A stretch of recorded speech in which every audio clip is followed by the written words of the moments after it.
How to show or hide text messages on an Android lock screen.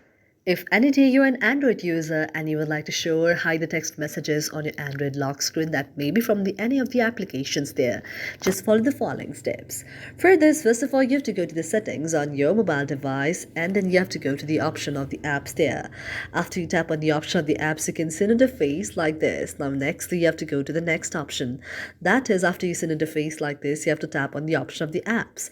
Now after you tap on the option of the apps in the search icon, you have to search messages there or messenger. Now after you tap on the option of the messages there, you have to tap on the option of the messages and then you have to go to the option of the next option out there, that is the permissions. After you tap on the permissions, you can see allow all of the permission like this.